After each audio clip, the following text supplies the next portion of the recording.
Deputy Dail's amendments 86 and 93. And, for the foregoing reasons, we have to have penalties for any type of misdemeanours or breaches of guidelines. And there's a huge plethora of question marks around this whole, regulation and the competent authority and independence of same. And we needn't even really talk here, but I see it in my own county with different issues as a county councillor, the planning regulatory authority. There's issues in I have one where the shooting range right beside a number of families, and council won't deal with it. They're just playing around with it, and the Joe public is left with no redress. And if people are deprived of their sleep, in which they will be with noisy aircrafts, and if aircrafts can be got, and obviously they can with lower noise emissions, and they should be forced to, or compelled to, or not the word compelled to, and there should be strict standards there, and not self-regulatory, and that we must definitely have an independent arbitrator to adjudicate on the noise and the level of breaches of noise. And this has to be, very, very scientific and very well monitored and carried out and enforced. Because what has happened with many of these issues in the past is go through rigorous planning process and oral hearings and God knows what, and debate legislation in here, and then you're left with diddly squat. Who to complain to? Nobody, and get no satisfaction. And Minister, you're pretty well able to, I can't believe that you're opposed to financial penalties. And maybe you won't, and maybe you'll change, because you're well able to put financial penalties in other legislation when it's penalising ordinary families in relation to different issues. And I named the road traffic amendment bill.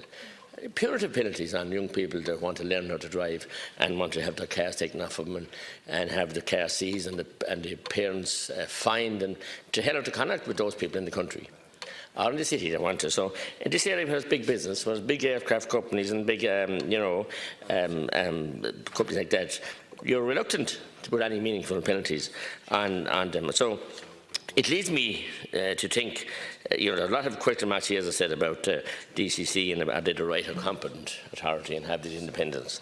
I don't know, but it leads me to worry because the way you have addressed other issues and the absolute hames you made of it, and the fact that there's not a senator here with you to support you, this legislation. Not one solitary senator from your own independent alliance, or indeed from your Fine Gael colleagues.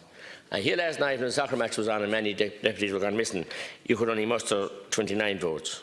And our friends here, as usual, sitting in their hands, and you still couldn't get the number of sufficient votes to pass your amendments. So you'd have to examine yourself, Minister. Are you capable of doing any legislation?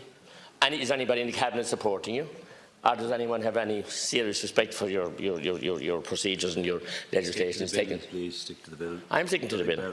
I'm on the bill. I'm talking about the bill. Amendments, I'm supporting the amendments 86 and 93, and I'm questioning the competence of the authorities. I'm questioning the fact that the reluctance to put meaningful penalties in place when we're dealing with these people.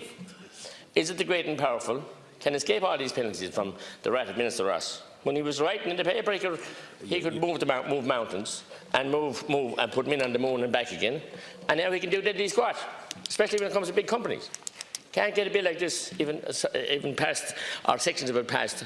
I couldn't get enough people in his own benches to support it. Members should not comment personally about. I'm not commenting personally. I'm saying, in fact, stick to the bill.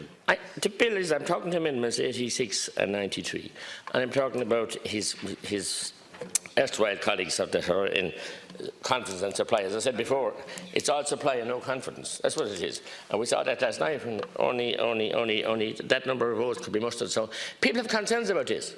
People live aside. I'm a long ways away from it. I use the airport occasionally. But I do know that if I have been out in Finglas and places, in houses there, and I do know the noise is pretty intrusive. So we just can't keep heaping it on. And there are other airports in the country could be developed besides forcing it all into Dublin. Would you ever look at the regions?